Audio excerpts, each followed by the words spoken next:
"Don't come to the wedding," my daughter said, her voice cold as winter ice over the phone. The words pierced my heart like shattered glass. After 30 years of sacrificing everything for her, after working 3 jobs to put her through college, after being both mother and father when her dad walked out, this is how she repaid me. With 6 simple words that destroyed my world. I remember clutching the phone so tight my knuckles turned white. The kitchen around me seemed to spin, the familiar yellow walls of my modest home in Springfield suddenly feeling like they were closing in. Outside, spring flowers bloomed in the garden I'd tended for decades, oblivious to the fact my world was crumbling. "Mom, are you there?" Jessica's voice had that impatient edge she'd developed since moving to Boston and getting engaged to Richard, the investment banker whose family apparently came from old money, whatever that meant in today's world. "Yes," I managed to whisper, my throat tight. "I'm here. It's just, Richard's parents want a certain type of wedding, very exclusive. His mother has been planning this for years and, well, you know how these things are. But I didn't know. How could I? I'd raised my daughter on a teacher's salary in a 3-bedroom ranch house, clipping coupons and buying clothes from discount stores. What did I know about society weddings and country clubs and guest lists that apparently didn't have room for the woman who gave birth to the bride? "Jessica, I'm your mother," I said, trying to keep my voice steady. "How can I not be at your wedding?" Her sigh was heavy with annoyance. "Mom, please don't make this difficult. It's not personal. It's just, Richard's family has a certain image to maintain. And to be honest, you wouldn't really fit in with these people anyway." I felt like someone had punched me in the stomach. Not fit in? With my own daughter? When had she become these people? When had I become someone to be ashamed of? "I've already sent you some pictures of the venue," she continued, as if she hadn't just ripped my heart out. "And I promise we'll have a small celebration when we visit for Thanksgiving." Thanksgiving, 6 months away. My only child was getting married, and I was being offered Thanksgiving leftovers as a consolation prize.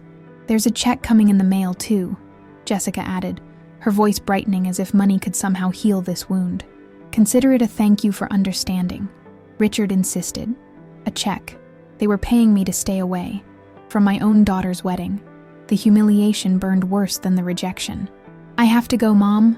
Richard's mother is calling. We're finalizing the floral arrangements today." The call ended before I could respond. I stood in my kitchen, still holding the phone, surrounded by framed photos of Jessica growing up.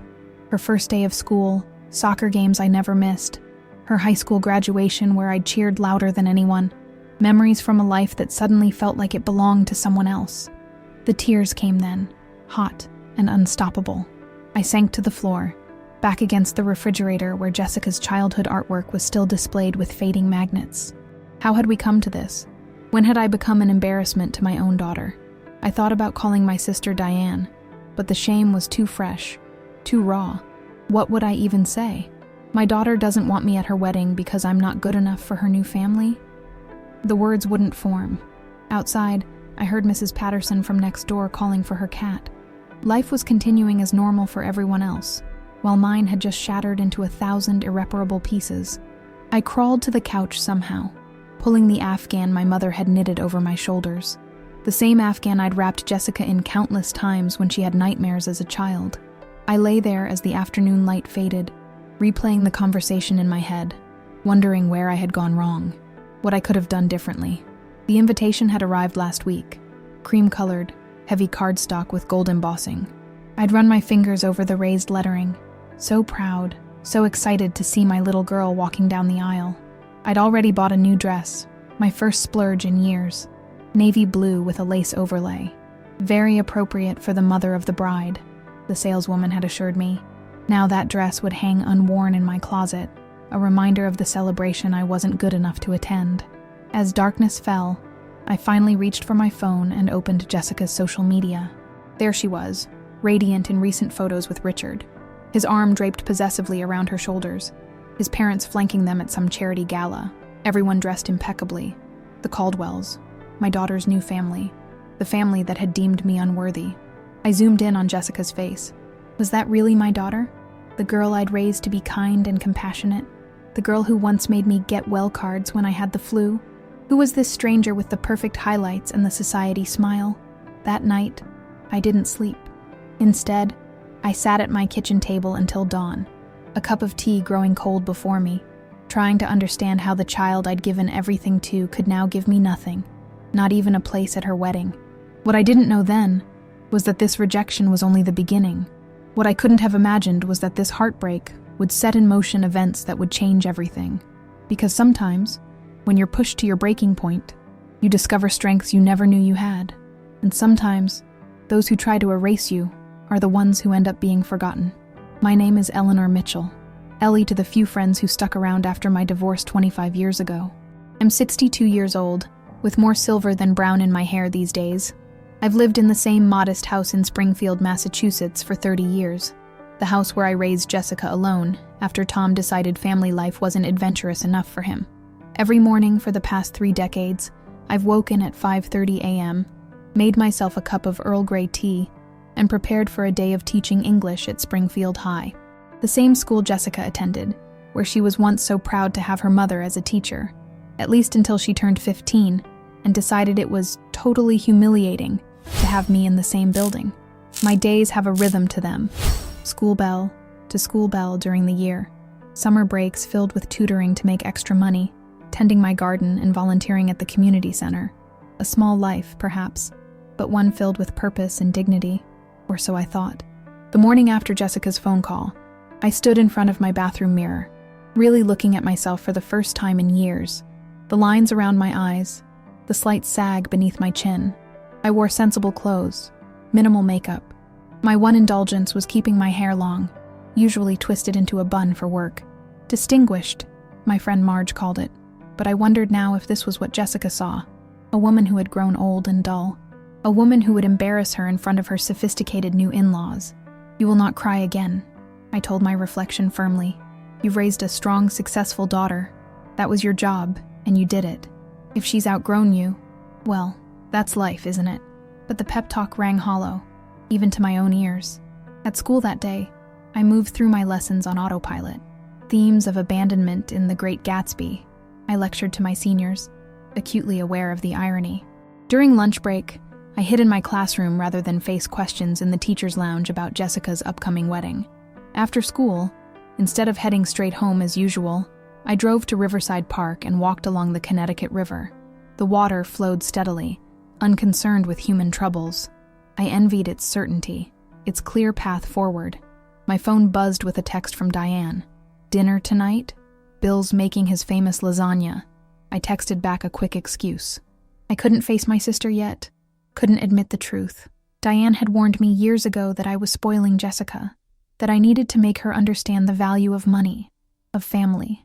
"She treats you like an ATM with legs," Diane had said after Jessica's extravagant college graduation party, the one I'd put on my credit card despite not being able to afford it. Maybe Diane had been right all along. Back home, I checked my mail. Among the bills and flyers was a thick envelope with a Boston postmark. Inside was a check for $5,000 and a note in Richard's handwriting. "For any inconvenience, we appreciate your understanding." The check trembled in my hand. Blood money. That's what this felt like. Payment for my absence, for my silence, for pretending I didn't exist. I sat on my porch swing as the spring evening settled around me, listening to the familiar neighborhood sounds. The miller's teenage son practicing drums badly, Mrs. Patterson calling her cat again, the ice cream truck making its final rounds, playing that tinny melody that had once sent Jessica racing down the driveway, pigtails flying. My phone rang. Margaret from across the street. "Ellie, I just heard the wonderful news about Jessica's wedding. June at the Rosecliff Mansion in Newport, isn't it? How exciting. You must be over the moon." I swallowed hard. "Yes, it's quite something." The Caldwells are such a prominent family," Margaret continued, oblivious to my discomfort. "Their annual Christmas charity ball is always in the society pages. You must be so proud that Jessica's marrying into such a good family." "Very proud," I managed, the words like ash in my mouth. "What are you wearing?" "Something spectacular, I hope. Mother of the bride, such an honor." Each word was a fresh wound. "I haven't decided yet," I lied. After ending the call, I realized I couldn't keep this charade up much longer. Soon everyone would know I wasn't invited to my own daughter's wedding. The pity would be unbearable. That night, I pulled out the photo albums I'd so carefully maintained throughout Jessica's life. Her first steps, the tooth fairy visits, the science fair project that won first place, the prom dress I'd sewn myself because we couldn't afford the designer one she wanted. When had my sacrifices become embarrassments to her? When had our modest life become something to escape from, to hide? I flipped to the back of the album, to more recent photos. They grew sparser as Jessica moved to Boston for college and then stayed for work. There she was at her college graduation, standing slightly apart from me in the photos, already drifting away. And the few times I'd visited her in Boston, awkward dinners where she checked her watch repeatedly, clearly anxious for the evening to end. There were no photos of Richard and me together, I realized. In the year they'd been engaged, he'd never once visited Springfield. I'd met him exactly twice, both times in restaurants in Boston where he'd spent more time on his phone than in conversation. The last photo in the album was from Christmas 2 years ago. Jessica had come home for exactly 26 hours, bringing expensive gifts that showed she didn't really know me anymore. A designer purse I'd never use, perfume too strong for my taste. In the photo, she was already checking her phone, 1 foot out the door. Was that when it started? This slow erasure of me from her life? I closed the album and noticed Richard's check still on the coffee table. $5,000. More money than I'd ever held at one time. Money meant to silence me, to keep me away. Something shifted inside me then, a small spark of anger igniting among the ashes of hurt. I picked up the check, my teacher's salary suddenly vivid in my mind. What I could do with this money, the bills it could pay, the breathing room it could give me. But at what cost? My dignity, my place in my daughter's life. I set the check down again, decision unmade. Outside, the spring night had deepened, stars appearing one by one above my small corner of Springfield. Somewhere in Boston, my daughter was planning her wedding with strangers who had deemed me unworthy of witnessing her most important day. Sleep eluded me again that night. Instead, I sat at my kitchen table, grading papers until the words blurred before my eyes. Junior essays on Pride and Prejudice, all about first impressions and hasty judgments. About pride that blinds and prejudice that wounds. Had the Caldwells judged me without knowing me? Or had my own daughter painted such an unflattering picture that they felt justified in their exclusion? As dawn broke over Springfield, I made a decision. I wouldn't cash Richard's insulting check, and I wouldn't simply accept this situation either. I was Jessica's mother. For better or worse, that was a fact that couldn't be erased with fancy invitations or society expectations. What I didn't realize then was that this was just the first betrayal, that worse was coming, that the daughter I thought I knew was capable of far deeper wounds than I could have imagined. The faculty meeting ran late that Friday, and I arrived home exhausted, my canvas tote heavy with weekend grading. The message light on my landline was blinking. One of the few people who still called my home phone was my mother, now in assisted living in Vermont. I pressed play, expecting Mom's wavering voice. Instead, I heard Richard's mother, Victoria Caldwell. "Eleanor, this is Victoria Caldwell. I think it's time we had a frank conversation about the wedding arrangements. Please call me back at your earliest convenience." Her voice was cool, cultured, with that particular Boston Brahmin accent that spoke of private schools and summer homes. I stood frozen, staring at the answering machine. How had she gotten my number? And what frank conversation could we possibly need to have? Jessica had made the situation brutally clear. Still in my work clothes, I returned the call, heart pounding. Eleanor," Victoria answered on the second ring. "Thank you for being prompt. I appreciate that." "Mrs. Caldwell," I said, trying to match her formality. "What can I do for you? I understand there's been some confusion about the wedding arrangements." Confusion? Was that what we were calling Jessica telling me not to come to her wedding? "Jessica tells me you're quite upset," Victoria continued in that same measured tone. "I want to assure you that nothing about this is personal. The Rosecliff can only accommodate a certain number of guests, and we've had to be quite selective. I'm not a guest, Mrs. Caldwell. I'm the mother of the bride." A slight pause. "Yes. Well, the thing is, Eleanor, this wedding represents the joining of our families, but also Richard's introduction to certain social and business connections. The guest list had to be curated with that in mind. Curated, as if I were an unwanted item cluttering up a museum exhibition. And frankly," Victoria continued, her voice dropping slightly, "Jessica has expressed concerns that you might feel uncomfortable among our circle. She's trying to protect you in her way. The audacity of the lie took my breath away. Protect me? By excluding me from the most important day of her life? Has Jessica told you anything about me, Mrs. Caldwell? I asked quietly. That I have a master's degree in English literature? That I've taught at the same school for 30 years? That I raised her entirely on my own after her father abandoned us? Victoria cleared her throat. I'm sure you've done your best, Eleanor. No one is questioning that. My best. Like a patronizing pat on the head. Richard felt terrible about the situation. Victoria added, I understand he sent you a check to compensate for any disappointment. I don't want Richard's money, I said, my voice now shaking with anger rather than hurt. I want to attend my daughter's wedding. I'm afraid that's simply not possible. The invitations have been sent, the seating arranged. We've had to turn down several of our own family friends to keep numbers manageable. Then uninvite one of your friends. This is my daughter. Victoria's sigh was heavy with exasperation. Eleanor, please don't make this more difficult than it needs to be. Jessica has made her wishes clear. She and Richard are building a new life together. And sometimes that means leaving certain things behind. Certain things. Not even a person in her eyes. I need to go now, I said, unable to bear another moment of this conversation. One more thing, Victoria said quickly. The check. Richard mentioned you haven't cashed it yet. I do hope you're not planning anything disruptive. That would only hurt Jessica, and I know you don't want that. The implication was clear. Take the money and stay away. Don't embarrass your daughter. Goodbye, Mrs. Caldwell, I said, and hung up.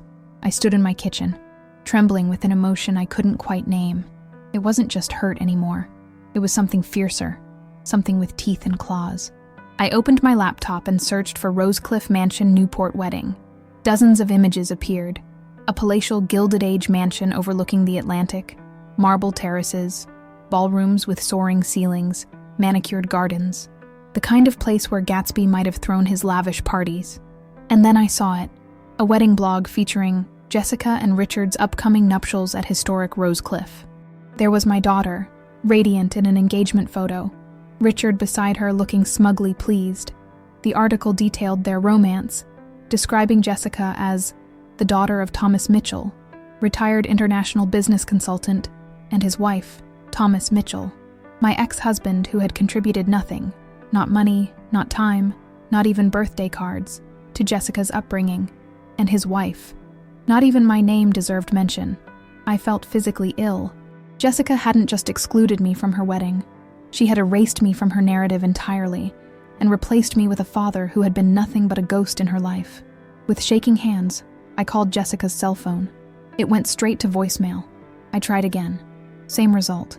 Finally, I sent a text. We need to talk. Now. To my surprise, she called back almost immediately.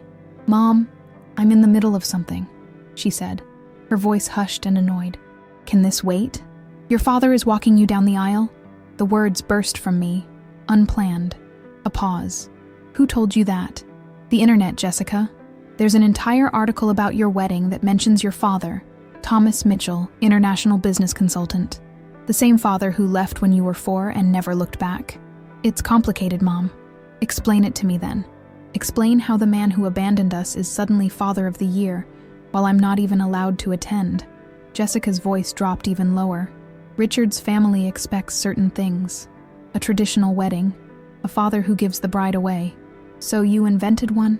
What happens when he doesn't show up, Jessica? Or have you actually found him after all these years? Another pause. Longer this time. He's coming to the wedding, Mom. We've been in touch for a while now. The floor seemed to drop away beneath me. What? He reached out about 2 years ago, after he moved back to the States. We've been rebuilding our relationship. He's changed, Mom.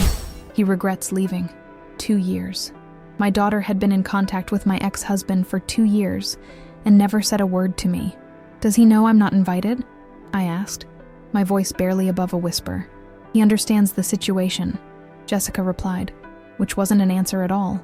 I see. And suddenly, horribly, I did see. I saw everything with perfect clarity. So your father, who contributed nothing to your upbringing, gets to walk you down the aisle, while I, who gave up everything for you, am paid to stay away. Is that about right? You're being dramatic, Mom. This isn't about... Don't tell me what this is about.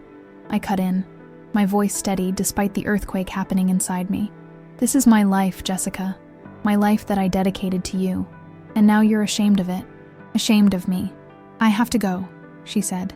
Richard's family is waiting. We're at the rehearsal dinner venue. Of course you are, I said. Goodbye, Jessica. After hanging up, I sat motionless at my kitchen table, Jessica's betrayal washing over me in waves. Not just the wedding exclusion now, but this deeper, more fundamental betrayal. She had reconnected with her absent father and kept it secret. She had rewritten our family history to make it more palatable to the Caldwells. In that moment, something inside me hardened. The hurt transformed into something else, a resolve I hadn't felt in years, maybe decades.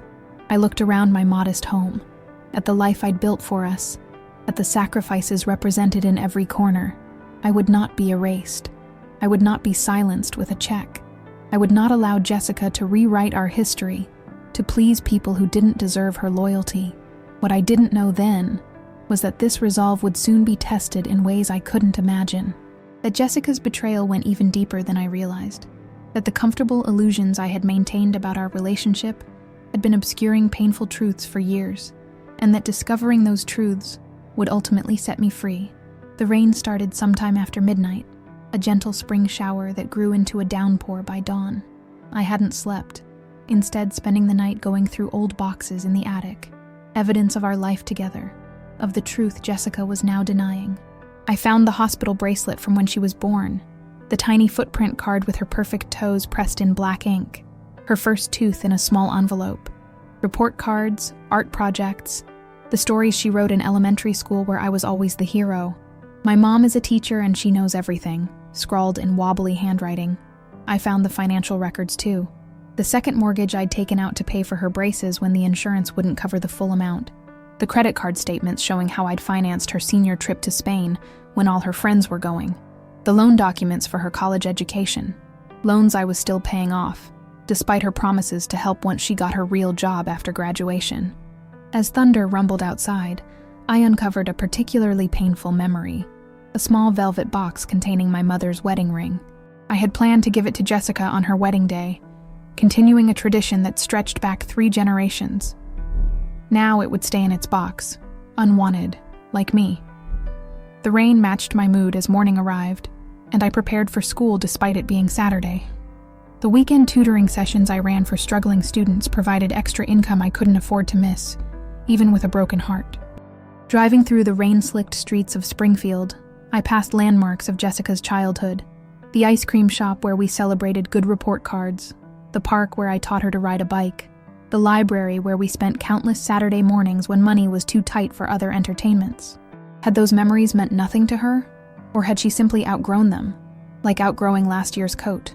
The school was quiet on weekends, just a few dedicated teachers and students scattered throughout the building. In my classroom, with its inspiring quotes on the walls and bookshelves stuffed with well-worn classics, I waited for my first student of the day, Zach Morales, a bright boy struggling with dyslexia. Ms.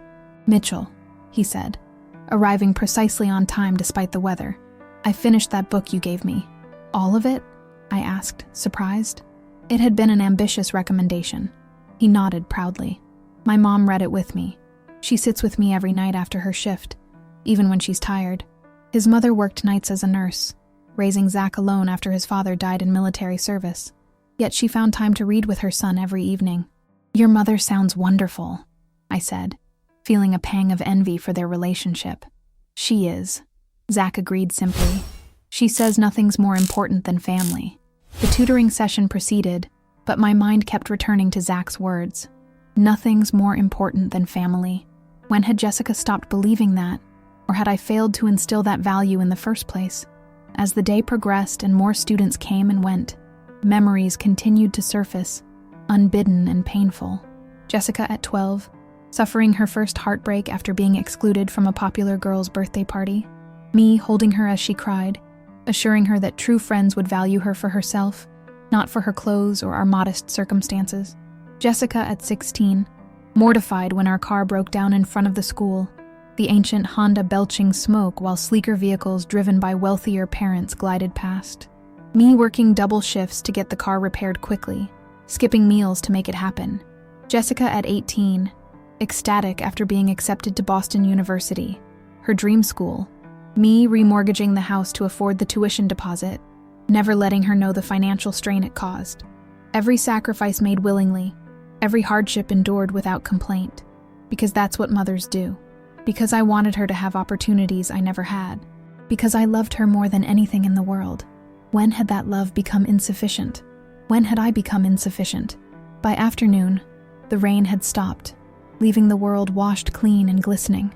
My last student departed, and I found myself alone in the school, surrounded by the ghosts of my teaching career. Thousands of students who had passed through this room over 3 decades. Many still sent Christmas cards, wedding invitations, birth announcements. Former students who valued what I'd given them, who remembered me with affection, while my own daughter wanted to forget I existed. I locked my classroom and walked slowly to my car, the empty school echoing with my footsteps. My phone buzzed with a text from Diane. "Haven't heard from you. Everything okay?" I couldn't avoid her forever. I texted back, "Can I come over? Need to talk." 20 minutes later, I sat at Diane's kitchen table, a mug of strong coffee between my hands, finally letting the whole story spill out. Jessica's call, Victoria Caldwell's frank conversation, the discovery about Thomas's reappearance, the check still uncashed on my kitchen counter. Diane listened without interrupting, her face growing increasingly thunderous. "That ungrateful little," she began, then stopped herself. "I'm sorry, Ellie. I know she's your daughter, but what she's doing is cruel. Maybe I did something wrong," I said, voicing the fear that had been growing in me. "Maybe I raised her to be ashamed of where she came from." "Stop that right now," Diane said firmly. "You were the best mother I've ever seen. You gave that girl everything, not just material things, but your time, your attention, your unconditional love. This isn't about your parenting. This is about Jessica choosing status over substance." Her husband Bill entered the kitchen, catching the end of our conversation. "What's Jessica done now?" he asked, his tone suggesting this wasn't the first time my daughter had been discussed in this kitchen. When Diane explained, his face darkened. "Want me to talk to her? Or maybe to this Richard character?" "No," I said quickly. "I need to handle this myself." "By doing what?" Diane asked. "Ellie, you can't force your way into the wedding." "I know that." I sighed, staring into my coffee as if it might contain answers. "But I can't just pretend this isn't happening either." "Cash the check," Bill suggested pragmatically. "Take yourself on a nice vacation during the wedding. Show her you've got your own life." "It's blood money," I said, shaking my head. "I can't." "Then donate it," Diane suggested. "To the school or to Mom's care facility. Use their money to do something good." The idea had merit, taking their attempt to erase me and transforming it into something positive. As evening approached, I left Diane and Bill's with a slightly lighter heart, their support a balm to my wounded spirit. But as I drove home through neighborhoods growing shadowy with twilight, past families visible through lighted windows, parents and children sharing dinner, sharing lives, the ache returned. I thought about Thomas, my ex-husband, now apparently worthy of a place at our daughter's wedding. The man who had walked out on Christmas Eve, leaving me to explain to a 4-year-old Jessica why Daddy wasn't there to see what Santa brought. The man who had moved across the country without a backward glance, who had sent exactly 3 child support checks before disappearing entirely. How had he found Jessica? What had he told her about our past? What lies had he spun to explain his decades-long absence? At home, I pulled out our old wedding album, something I hadn't looked at in years. There we were, so young, so hopeful. Thomas handsome in his rented tuxedo, me in the dress I'd saved for months to buy, both of us smiling at a future we couldn't imagine. Had he changed, as Jessica claimed? Or had he simply sensed an opportunity when Jessica started dating Richard? A chance to associate himself with the Caldwell fortune and status. I closed the album, unable to bear looking at his face any longer. Outside my window, lights were coming on in houses up and down the street. In the Petersons' driveway, their teenage son was washing his first car, a used Corolla not unlike the one I'd driven for years. Across the street, the young Martin family was unloading groceries, their toddler helping by carrying a single box of cereal. Normal lives, imperfect lives, real lives. Not the sanitized, curated existence Jessica apparently craved. I picked up my phone, and before I could reconsider, dialed a number I'd kept, but never used. Thomas's old cell. It had been disconnected years ago, but Jessica had mentioned he was back in the States. Maybe he had reclaimed his old number. To my shock, it rang. "Hello?" A male voice, older but unmistakably his. "Thomas." My voice was steady, calmer than I felt. "It's Eleanor." A long pause. "Ellie, this is unexpected." "I imagine it is. Almost as unexpected as hearing you're walking our daughter down the aisle at her wedding. The wedding I'm not invited to." Another pause. "Jessica told you." "Not willingly," I said. "But yes, I know. What I don't know is how you sleep at night, Thomas. How you can stand there and play proud father when you contributed nothing to raising her. People change, Ellie. I've made amends with Jessica. She's forgiven me. How convenient for you both," I said bitterly. "And what exactly have you told her about why you left? About all the missed birthdays and Christmases? About the child support you never paid?" "The past is the past," he said, his tone hardening. "We're looking forward now. Jessica and Richard are building a life together, and I'm going to be part of it. If you can't respect her wishes about the wedding, that's on you." "Her wishes?" I laughed, a harsh sound even to my own ears. "Or the wishes of Richard's family, who decided I wasn't good enough to attend my own daughter's wedding. Tell me, Thomas, what do the Caldwells think of your abandonment? Or have you rewritten that history too?" "I have to go, Ellie. I'm sorry you're hurt, but this is Jessica's decision. Try to respect that." The call ended, leaving me once again alone with my thoughts, with the accumulated weight of memories and sacrifices that apparently meant nothing now. Outside, night had fallen completely. In the quiet darkness of my living room, surrounded by photos and mementos of a life devoted to my daughter, I made a decision. I would not be written out of Jessica's story so easily. I would not allow Thomas to step into the role of devoted father without challenge. I would not let the Caldwells define my worth based on my bank account or address. What I didn't know yet was how far I would have to go to reclaim my place in my daughter's life, or how much more there was to discover about the web of lies that had been spun around me. But I was about to find out. The invitation arrived on a Tuesday, exactly 3 weeks before the wedding. Not an invitation to the wedding itself, that hope had been thoroughly extinguished, but to a pre-wedding celebration at the Caldwell estate in Beacon Hill the following weekend. The envelope was addressed in Jessica's handwriting, and inside was a handwritten note. "Mom, I know things have been tense between us, but I'd really like you to come to this small gathering at the Caldwells. Just close family. A chance for everyone to meet before the big day. Please say yes. Jay." My heart leapt despite itself.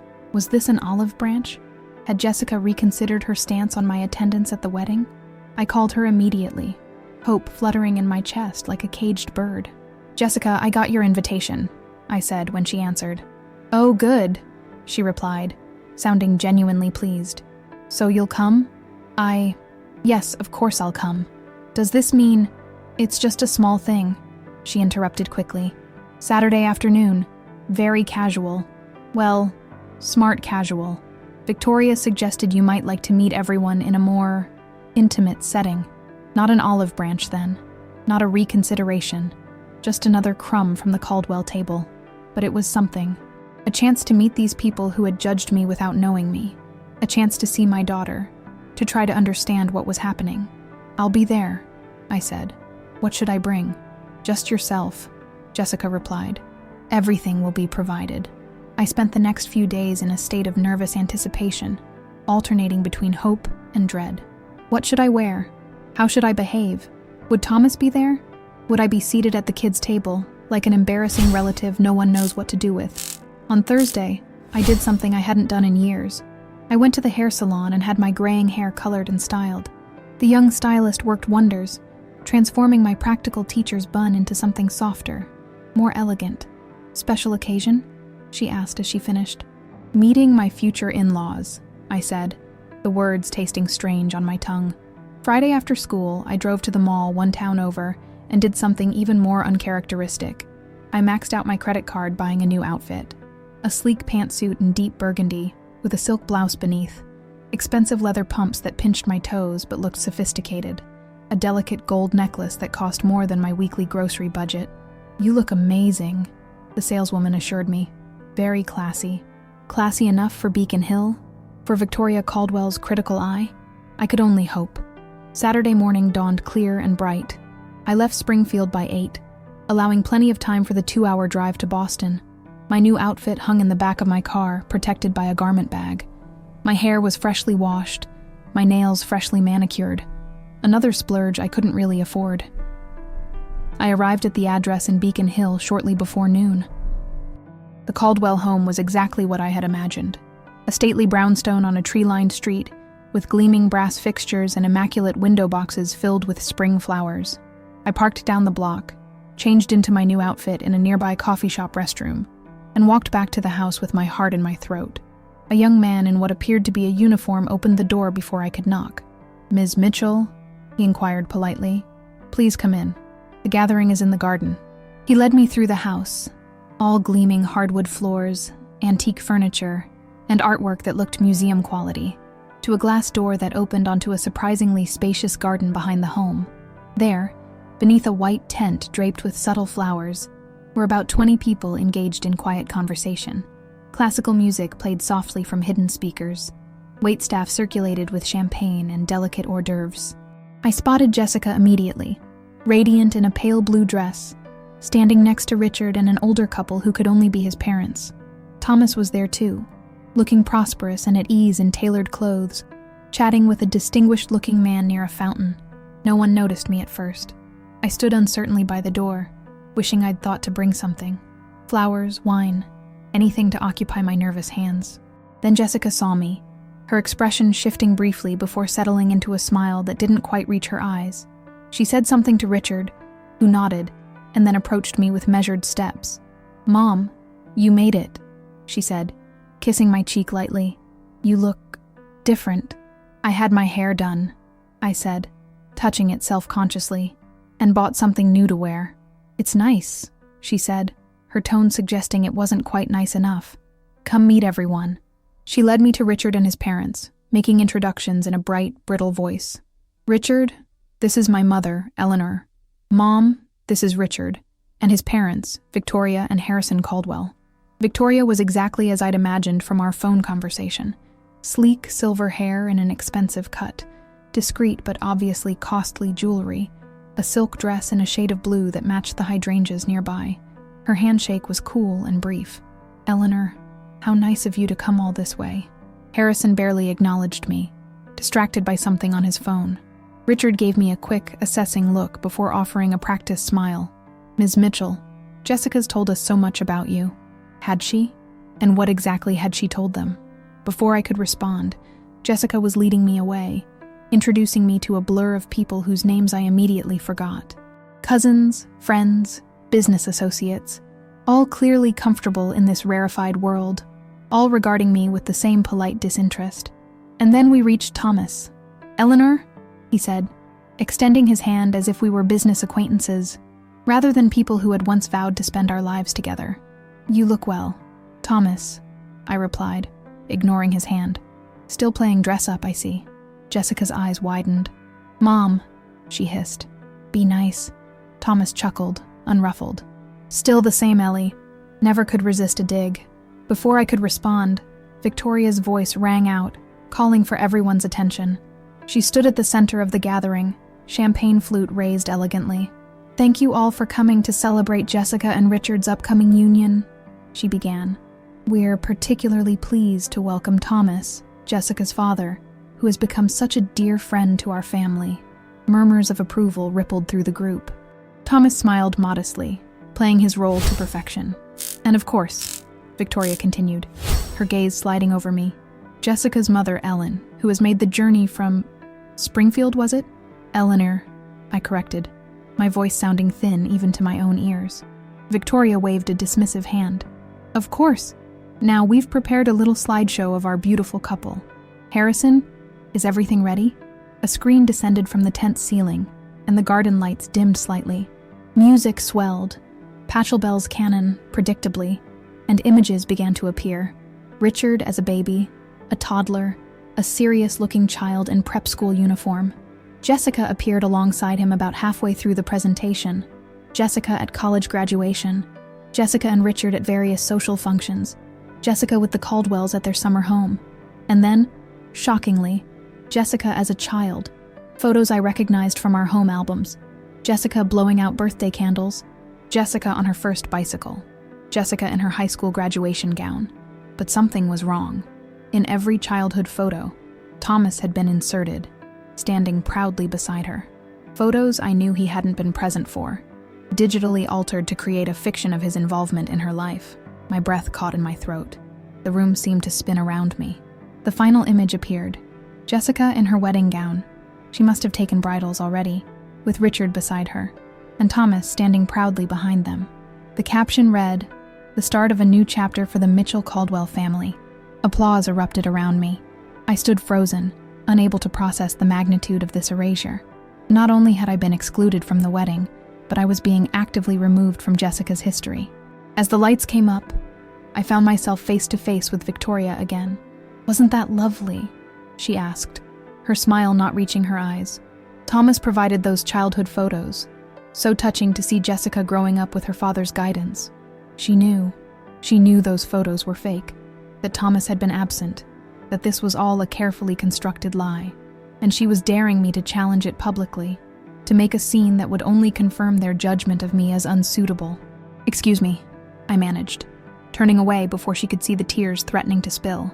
I made my way to a small powder room off the main hall, locked the door, and leaned against the marble sink, breathing deeply to keep from breaking down entirely. The mirror reflected a woman I barely recognized, hair styled expensively, clothes chosen carefully, face pale with shock. I had tried so hard to fit into their world, to be good enough for this gathering, and they had responded by erasing me from my own daughter's history. A soft knock at the door. "Mom?" Jessica's voice. "Are you okay?" I opened the door and pulled her inside, closing it behind us. "What was that?" I demanded in a whisper. "Those photos were altered.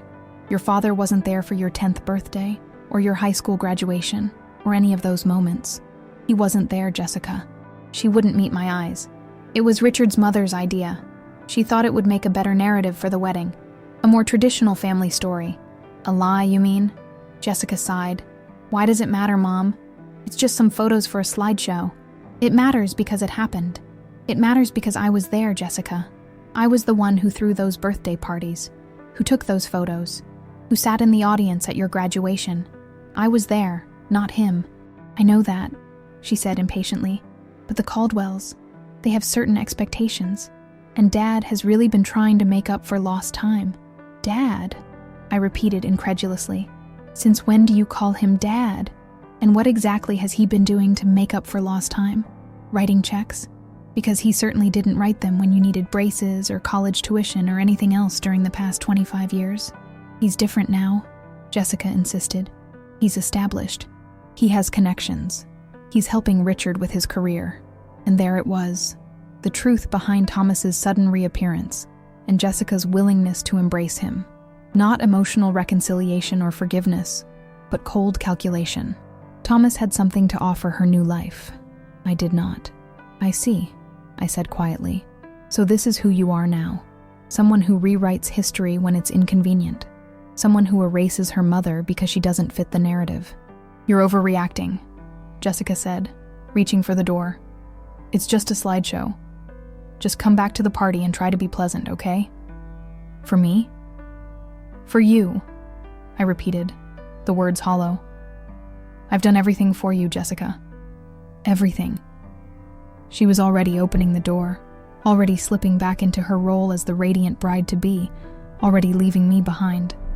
I followed more slowly, returning to the garden where conversations had resumed, where champagne continued to flow, where I was a stranger in a gathering supposedly celebrating my daughter's future. Victoria intercepted me, steering me toward a table set slightly apart from the others. "Eleanor, I've seated you here with some of our older relatives. I thought you might have more in common." The table's occupants included a nearly deaf great-aunt and an elderly cousin who spent the entire meal talking about his medical problems. This was my place in their world, tucked away with those deemed irrelevant, out of sight and mind of the main celebration. Across the garden, I could see Jessica laughing with Richard's friends, Thomas circulating smoothly among the Caldwell social circle, Victoria orchestrating it all with practiced ease. The humiliation was complete. I had been invited not to be included, but to witness my own erasure, to understand in no uncertain terms that I had no place in Jessica's new life. As the meal concluded and guests began to drift toward the open bar, I slipped away without saying goodbye. No one noticed. No one followed. No one called after me to stay. In my car, still in my expensive new clothes that had fooled no one, I finally allowed the tears to come. Hot, bitter tears of betrayal and loss and impotent rage.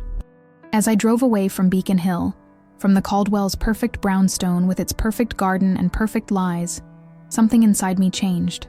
The last lingering hope that this situation could be salvaged, that Jessica might remember who she was and where she came from, withered and died. In its place grew something harder, something colder, something that would not break so easily again. I didn't know yet what I would do with this new strength. I didn't know how I would respond to this ultimate humiliation. But I knew one thing with absolute certainty. I would not remain erased. The drive back to Springfield passed in a blur. I barely registered the familiar landmarks. The changing light as afternoon slipped into evening, the other cars on the highway. My mind was filled with images from the Caldwell gathering, the doctored photos, Victoria's smug smile, Jessica's dismissal of my pain, Thomas playing the role of devoted father.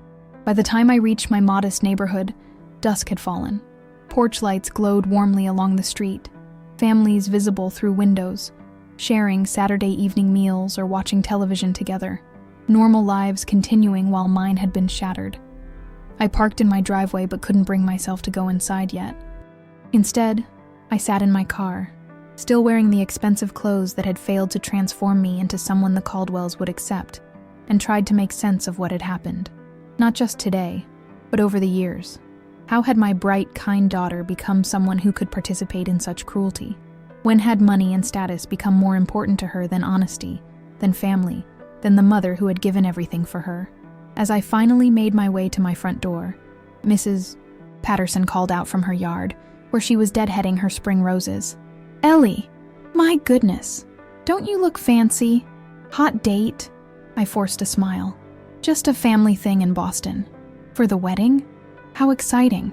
Only what? 3 weeks away now? You must be beside yourself with mother of the bride jitters." The irony was almost unbearable. "Something like that," I managed, fumbling with my keys. "Well, you look lovely," she continued, oblivious to my distress. "That color suits you. I always said you should dress up more often, didn't I? Walter, didn't I always say Ellie should show herself off more?" Her husband grunted agreement from his position by the garage, tinkering with their lawnmower. "Thanks, Margaret. I'm a bit tired from the drive. Talk soon?" Inside, I kicked off the pinching shoes and slumped onto my couch, not bothering to turn on the lights. In the gathering darkness, I could almost pretend this day hadn't happened, that I hadn't witnessed my systematic removal from my daughter's life story. My phone buzzed. Diane checking in. I ignored it. What could I possibly tell her? How could I admit the depths of humiliation I had endured? Instead, I sat in the dark, replaying moments from Jessica's childhood, searching for signs I might have missed. Had she always been calculating? Had she always seen me as someone to use rather than someone to love? I remembered how she'd cried when Thomas left, how she'd asked for years when Daddy was coming home, how I'd finally sat her down when she was 8 and gently explained that some daddies just weren't able to be good parents. But that didn't mean she wasn't loved completely and unconditionally by me. Had she been waiting all this time for his return? Had she been blaming me for his absence? Had there been some narrative in her mind where I was the villain who drove her father away, rather than the parent who stayed and sacrificed? Around midnight, exhausted by grief and confusion, I finally changed out of my new clothes, hanging them carefully in my closet, where they would likely never be worn again. I washed the makeup from my face, took down my styled hair, and stood before the mirror in my worn cotton pajamas. This was the real me. Not the version I'd tried to present to the Caldwells, but the teacher who had raised a daughter alone, who had built a life of modest dignity, who had believed that love and sacrifice meant something. I slept fitfully, waking early on Sunday to bright sunshine streaming through my bedroom windows. For a moment, in the disorientation of waking, yesterday seemed like a nightmare from which I might still awaken. Then reality crashed back, and the weight of betrayal settled on my chest once more. My phone showed 3 missed calls from Diane, and 1 text, "Call me. Worried about you." I couldn't face her yet. Instead, I made coffee and carried it out to my small backyard, where my vegetable garden was showing the first promising signs of spring growth. Tiny tomato plants, lettuce seedlings, herbs pushing through the soil I'd carefully amended. I had always found peace in this garden, in nurturing things from seed to harvest. Today, though, it felt like a metaphor for my failure. I had planted and tended and nurtured Jessica, only to have her grow into someone unrecognizable, someone who could hurt me without remorse. As I knelt to pull a few early weeds, something caught my eye, a flash of white paper tucked under my back porch step. I reached for it and discovered Richard's check, still uncashed, which must have fallen from my purse days ago. $5,000, the price they'd put on my absence, on my silence. I stared at it, this tangible symbol of how little they valued me, and suddenly saw it differently. Not as an insult, but as an opportunity. Not as hush money, but as a resource. They thought they could buy my compliance, my disappearance. They thought I was powerless against their wealth and connections. They thought I would simply accept being written out of my daughter's history. They were wrong. For the first time since Jessica's initial phone call, I felt something other than hurt and confusion. I felt anger, cold, clarifying anger that cut through the fog of pain. I had spent decades putting Jessica first, sublimating my own needs, dreams, and identity to give her opportunities, and she had responded by erasing me when I became inconvenient to her social climbing. No more. I went inside, found my checkbook, and endorsed Richard's check, then drove to my bank where I deposited it into a new account, separate from my regular finances. Blood money, yes, but money I would use for my own purposes now, not theirs. From the bank, I drove to the local electronics store and used some of the money to buy myself a new laptop, something I'd needed for years, but had put off as an unnecessary luxury. Then I went to the coffee shop downtown, ordered a large latte, and set up my new computer at a quiet corner table. First, I searched for information about the Caldwell family. It wasn't difficult to find. Harrison Caldwell was CEO of a financial services company with offices throughout New England. Victoria served on the boards of several prestigious cultural institutions. Their wealth wasn't new money, but old Boston fortune, maintained and grown over generations. Then I searched for Thomas Mitchell. This required more digging, but eventually I found him. Executive vice president at a tech consulting firm in San Francisco until recently, when he'd relocated to Boston to head up their new East Coast division. The timing aligned perfectly with his reappearance in Jessica's life. Not a coincidence, I was certain. He'd seen an opportunity when Jessica began dating into the Caldwell family, and had positioned himself to benefit from it. Next, I looked more closely at the wedding plans. The society blogs had been covering the upcoming nuptials extensively. Wedding of the season, they called it. The guest list reportedly included state politicians, CEOs, even a minor European royal. No wonder a Springfield high school teacher didn't make the cut. As I scrolled through photos from various Caldwell social events, I noticed Thomas appearing with increasing frequency over the past year. Always perfectly dressed, always positioned near the center of power, always with that practiced smile I remembered all too well. But there was something else. Something in his expression when he thought no one was looking. A calculation, an assessment, a watchfulness that reminded me of how he'd been in the final months of our marriage before he walked out. Thomas had always been ambitious, always wanted more than our modest life could provide. That ambition had led him to abandon us when Jessica was small. What was it leading him toward now? I dug deeper, looking into his business history, his connections, his social media presence. A pattern began to emerge. A man who attached himself to wealth and influence, who changed his story to suit his audience, who was always positioning himself for the next opportunity. There was more to Thomas's reappearance than simply wanting to reconnect with his long-abandoned daughter. I was certain of it, and if I could prove it, perhaps I could open Jessica's eyes to the truth before it was too late. As afternoon faded into evening, I remained at the coffee shop making notes, formulating a plan. The hurt was still there, still raw and throbbing beneath everything else. But it no longer paralyzed me. Instead, it fueled a new resolve, a determination to uncover the truth and to reclaim my place in my own story. I would not allow myself to be erased. I would not permit Thomas to rewrite our history. I would not accept the Caldwells' judgment of my worth. As I packed up my new laptop and headed home, I felt different, stronger, clearer, more focused than I had in years. The passive, accommodating Ellie, who had absorbed hurt after hurt for the sake of keeping peace, was gone. In her place was a woman who would fight for the truth, whatever it cost, whatever it took. What I didn't know then was how much would be revealed in the process, how many secrets would come to light, and how those revelations would change everything, not just for me, but for Jessica, for Thomas, and for the perfect Caldwell family who thought they could buy and control our story. But I was about to find out. Monday morning arrived with a clarity I hadn't felt in weeks. I called in sick to school for the first time in years. My students would survive a day without me, and I had more important work to do. After Diane's fourth worried text, I finally called her. "Where have you been?" she demanded. "I've been worried sick." "I'm fine," I said, surprised to find it wasn't entirely a lie. The Caldwell gathering was illuminating. "What happened?"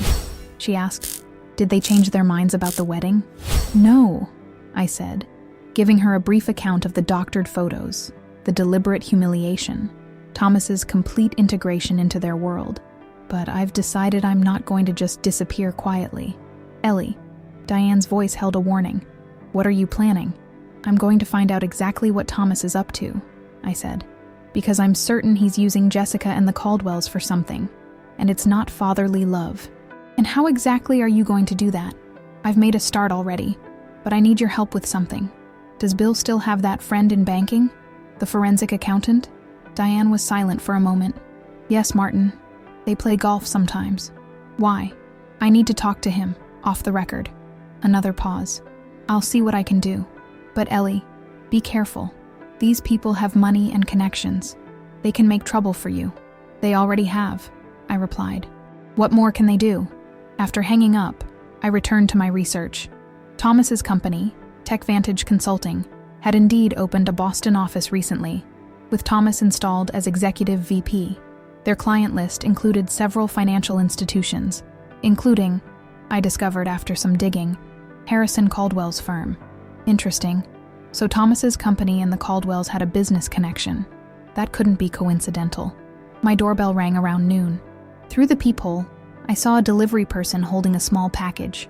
I opened the door. "Eleanor Mitchell?" he confirmed, holding out an electronic signature pad. The package was from Jessica, a small box beautifully wrapped with a card attached. I brought it inside and opened it with trepidation.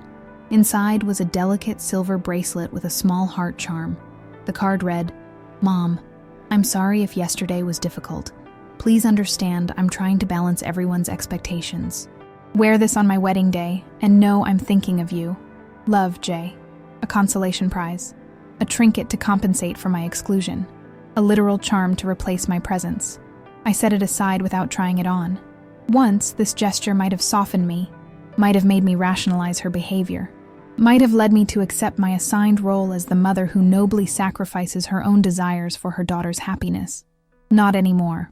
That afternoon, I drove to Springfield National Bank, where I had a safe deposit box containing important documents.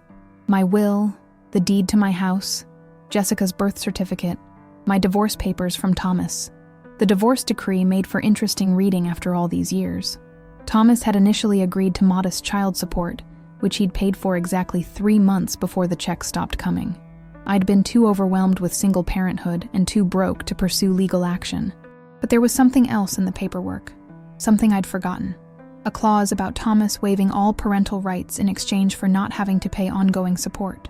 A legal document, signed and notarized, in which Thomas Mitchell voluntarily terminated his legal relationship with his daughter.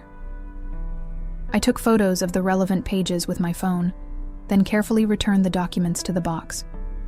This might prove useful. That evening, Diane called back. "Martin can meet you tomorrow at 3, coffee shop on Maple Street. He says to bring whatever financial information you have, but he can't promise anything without a formal engagement." "That's fine," I said. "I just need a professional opinion." "Ellie," Diane hesitated, "what's the endgame here? What are you hoping to accomplish?" It was a fair question, one I'd been asking myself. "I want the truth," I said finally. whatever that turns out to be. Jessica deserves to know who she's allowing into her life, who she's choosing over the mother who actually raised her. And if the truth isn't what you're expecting, if Thomas really has changed, then I'll accept it, I said. But I don't think that's what I'm going to find. The next day, I met Martin at the coffee shop.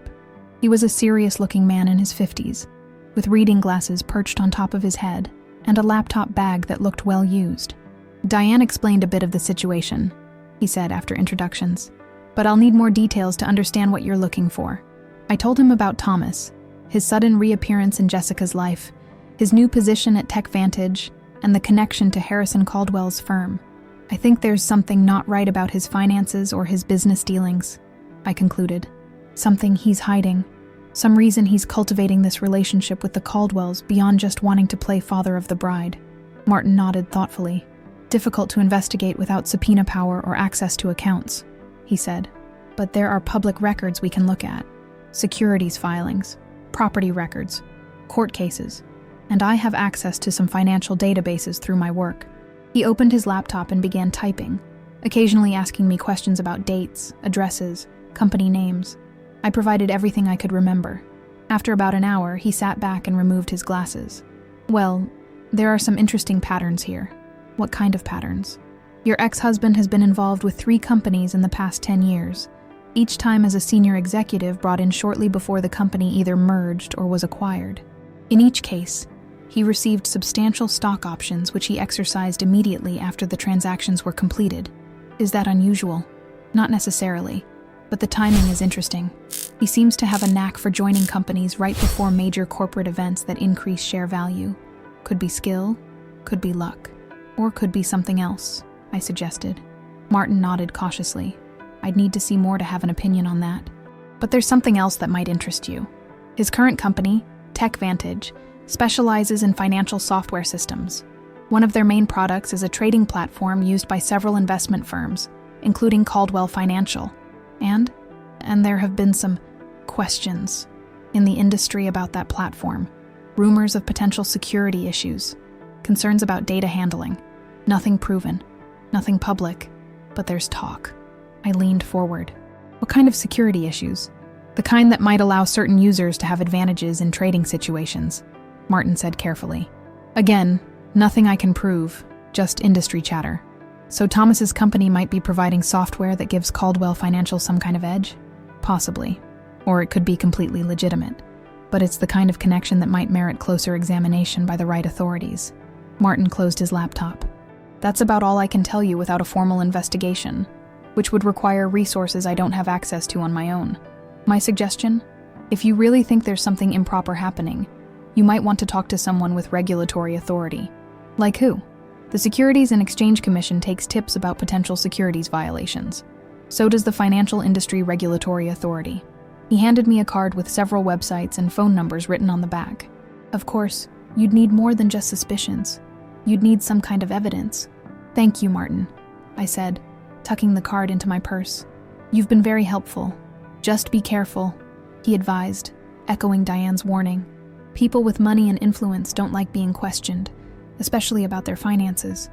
After Martin left, I remained at the coffee shop thinking. What he'd told me wasn't conclusive, but it suggested possibilities, that Thomas might be involved with the Caldwells in ways that went beyond social connections, that there might be business dealings that weren't entirely above board, that his sudden interest in playing father to Jessica might be motivated by access to Harrison Caldwell's firm.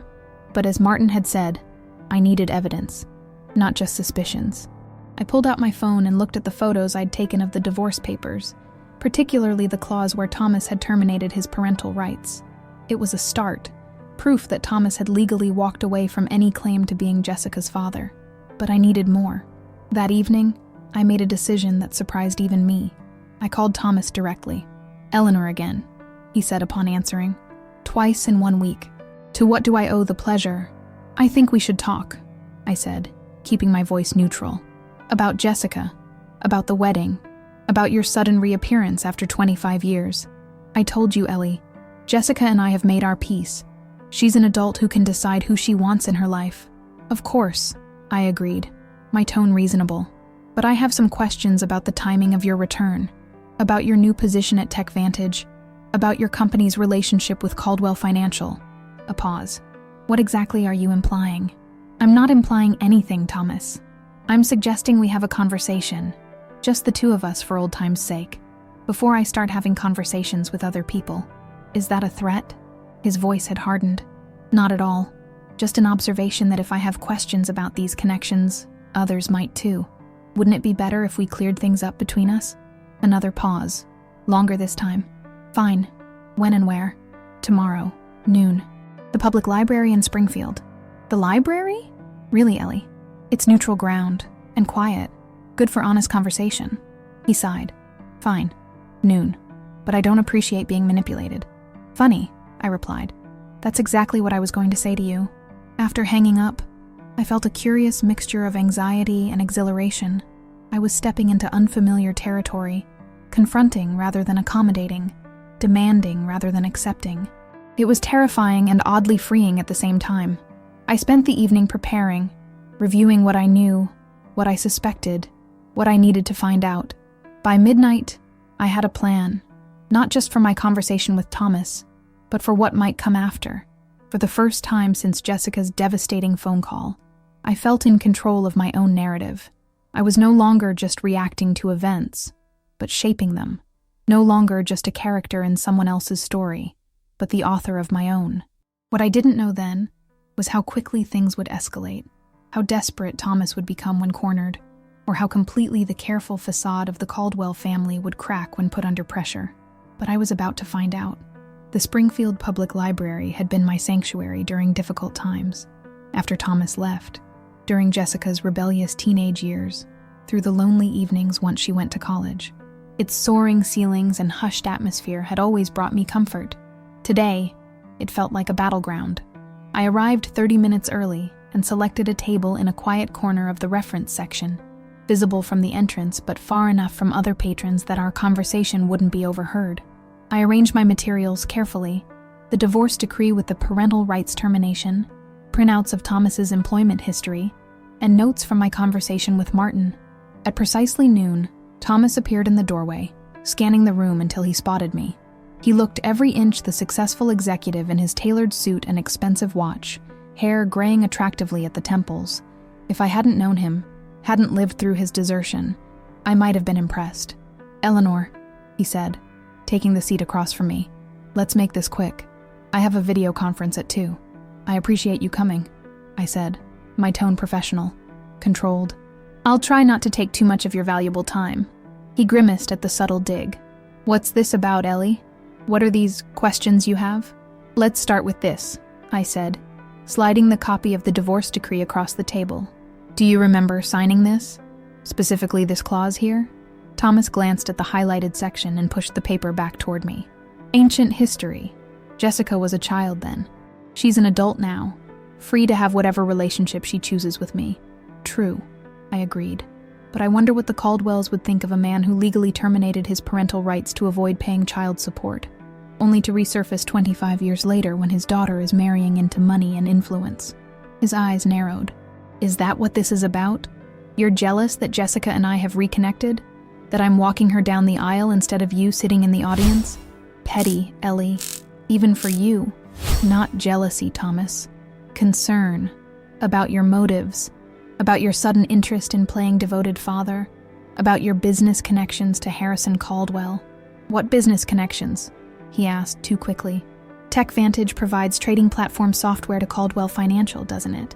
Software that's been the subject of some industry concerns about security and data handling? That hit a nerve. Thomas's composure slipped momentarily, revealing a flicker of alarm before he regained control. You've been busy, he said, leaning back in his chair with forced casualness. Googling me, talking to people about my business. I'm flattered by the attention after all these years. Just a concerned mother, I replied, trying to understand why the man who abandoned his daughter is suddenly the Caldwell's favorite person, while the woman who raised her is excluded from her wedding. Perhaps because I represent opportunity, while you represent limitation. The cruelty was deliberate, calculated to wound. Jessica is moving into a new world, Ellie. A world of connections and influence that you can't provide. And you can? The man who couldn't even provide child support? Thomas leaned forward, lowering his voice. You always were small-minded, Eleanor. Always focused on the mortgage, the groceries, the day-to-day, never seeing the bigger picture. That's why I left. You left because you were a coward, I said evenly. Because responsibility scared you. Because being a father and husband wasn't as exciting as chasing the next opportunity. And look where that got me, he replied with a smirk, gesturing to his expensive clothes, his air of success. While you're still grading papers in Springfield. Yes, look where it got you, I agreed. Manipulating your way into the Caldwell's world, using Jessica as your entry point, positioning yourself to exploit whatever business advantage you can gain through Harrison's firm. Thomas's smile faded. You don't know what you're talking about. Don't I? 3 companies in 10 years, Thomas. Each one involved in a merger or acquisition shortly after you joined. Each time you exercised stock options immediately after the transaction. That's quite a pattern. That's called business acumen, he snapped. Something you wouldn't understand. Perhaps. Or perhaps it's something the Securities and Exchange Commission might find interesting, especially given TechVantage's current relationship with Caldwell Financial. Thomas went very still. What exactly are you suggesting, Eleanor? I'm not suggesting anything. I'm just connecting dots. Your sudden reappearance in Jessica's life coincided rather neatly with your company's expansion to Boston and its business relationship with Caldwell Financial. Curious timing, wouldn't you say? You're out of your depth, Thomas said, his voice now dangerous. You're a high school English teacher playing at corporate investigation. You have no idea what you're implying or who you're threatening. I'm not threatening anyone, I replied calmly. I'm simply wondering whether Jessica knows the full story of why her long-lost father suddenly wants to be part of her life. Whether the Caldwells understand your history of abandoning responsibilities when they no longer serve your purposes. Whether regulatory authorities might be interested in these patterns I've noticed. Thomas stood abruptly, his chair scraping loudly against the floor. A nearby librarian looked up with a frown. This conversation is over, he said. I came here as a courtesy, not to be accused of whatever it is you're implying. Sit down, Thomas, I said quietly. We're not finished. Yes, we are. And let me be very clear, Eleanor. If you pursue this vendetta, if you contact the Caldwells or any regulatory agency with your paranoid theories, you will regret it. Deeply. Is that a threat? I asked, still outwardly calm despite my racing heart. It's a reality check. You're a small-town teacher with no connections and no resources. I'm an executive with a legal team and friends in high places. Who do you think comes out ahead in that equation? I gathered my papers slowly, deliberately, maintaining eye contact. You know what your problem always was, Thomas. You underestimate people. You underestimated me when you left, thinking I couldn't raise Jessica alone. You're underestimating me now. And most of all, you're underestimating what a mother will do to protect her child, even from her own father. Jessica doesn't need your protection, he said dismissively. She's made her choice. She chose me, her future with the Caldwells, a life you can't provide. Accept it and move on. With that, he turned and strode out of the library, leaving me alone with my documents and the echo of his threat. I sat for several minutes, processing what had just happened. Thomas had revealed more than he realized. His reaction to my questions about TechVantage and Caldwell Financial had confirmed my suspicions that there was something there worth investigating, but he had also made it clear that he wouldn't hesitate to use his advantages, money, connections, legal resources, against me if I pursued this further. I gathered my materials and left the library, walking slowly to my car in the spring sunshine. The confrontation with Thomas had been both terrifying and clarifying. I now knew with certainty that his reappearance in Jessica's life was strategic, not emotional. That the Caldwell connection was valuable to him professionally, that he would fight dirty to protect whatever scheme he was running. The question was, what should I do with this knowledge? Thomas was right about one thing. I was outmatched in terms of resources and connections. If this became a direct confrontation, he had advantages I couldn't counter, but I had advantages of my own. Truth, determination, and something Thomas had never possessed. Patience. That evening, I called Diane again. How did it go with Martin? She asked. Did you learn anything useful? More than I expected, I said, then filled her in on both Martin's information and my confrontation with Thomas. Ellie, this sounds dangerous, Diane said when I finished. Thomas actually threatened you. Not explicitly, but the message was clear. Maybe you should let this go. Jessica is an adult. If she's choosing Thomas and the Caldwells over you, painful as that is, it's her decision to make. It would be, I agreed, if she were making it with full information. But she's not. She's being manipulated by Thomas, who's using her to gain access to Harrison Caldwell's firm for reasons I don't fully understand yet, but which I'm certain aren't legitimate. So what's your plan? You can't just call the SEC with vague suspicions. No, I said, but I can gather more information, and I think I know how. The next morning, I used more of Richard's check money to buy a new phone, a prepaid model that couldn't be traced to me. Then I visited the public library again, this time to use one of their computers, rather than my own. From there, I created a new email address and sent a carefully worded message to the tips line at a financial newspaper known for investigative reporting. I didn't make specific allegations, just outlined the pattern Martin had identified. Thomas's history with companies that underwent corporate transactions shortly after his arrival, his current position at TechVantage, and the company's relationship with Caldwell Financial. I signed it a concerned observer and included just enough specific details to make it credible without revealing my identity. Next, I did something that went against every rule I'd established in my classroom about reliable sources. I created an anonymous social media account and began dropping similar hints in financial discussion forums, in comment sections of articles about TechVantage or Caldwell Financial, in threads where industry insiders discussed market rumors. Again, nothing specific enough to be libelous or traced back to me, just questions. Anyone else notice the pattern with Thomas Mitchell's career moves? Interesting timing on TechVantage's Boston expansion and their deal with Caldwell Financial. What's the real story behind those security concerns with TechVantage's trading platform? Small pebbles dropped into a very large pond, but pebbles that might create ripples if they landed in the right places. Finally, I did something that required all my courage. I called Victoria Caldwell. "Eleanor," she said when her assistant put me through, surprise evident in her voice. "This is unexpected. I apologize for calling without warning," I said, keeping my tone respectful but firm. "But after our gathering last weekend, I felt we should speak directly.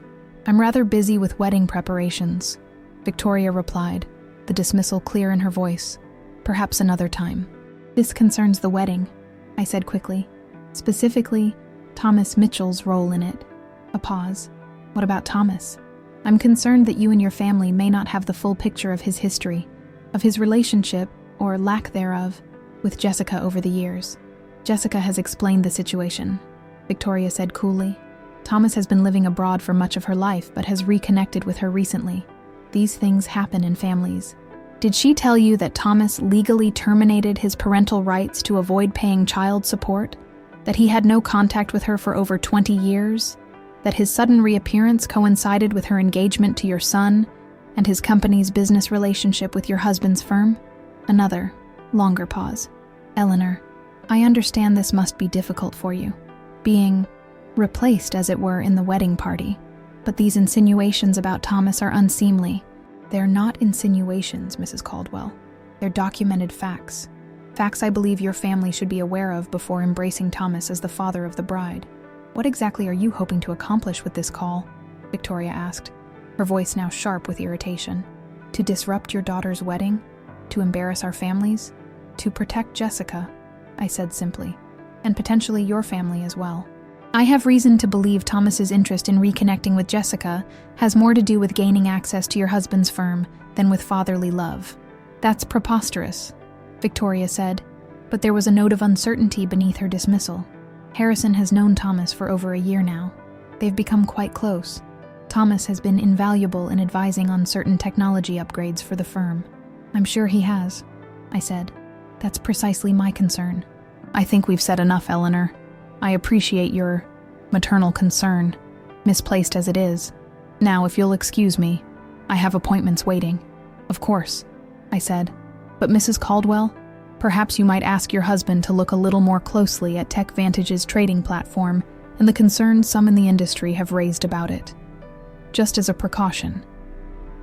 Victoria hung up without responding, but I had said what I needed to say. I had planted a seed of doubt, however small, in Victoria Caldwell's mind. Whether that seed would grow remained to be seen. That night, I received a text from Jessica. "Mom, what are you doing?" Victoria called me.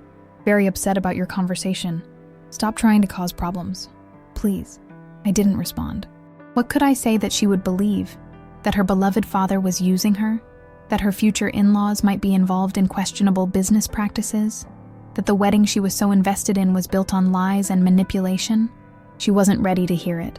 Not from me, but perhaps she might be ready to hear it from others, if my quiet campaign bore fruit. I went to bed that night, not knowing if I had done the right thing, if my actions would protect Jessica, or only push her further away. But I knew I couldn't stand by silently while Thomas manipulated her, while the Caldwells erased me from her history, while the truth remained buried beneath lies and pretense.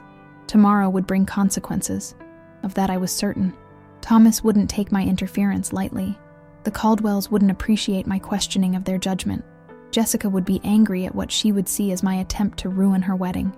But for the first time in years, perhaps decades, I was acting not as Jessica's supportive mother or Thomas's abandoned wife, but as Eleanor Mitchell, a woman of principle who deserved better than erasure and who would fight for the truth, whatever the cost. What I didn't know then was just how high that cost would be, or how soon I would be called to pay it. 2 days passed without response to my various seeds of doubt. No calls from Jessica, no threats from Thomas, no further communication from Victoria Caldwell, just silence. I returned to school, teaching my classes with a distracted mind, wondering if my efforts had been for nothing. Perhaps Thomas was right. Perhaps I was out of my depth, a small-town teacher tilting at corporate windmills. On the 3rd day, everything changed.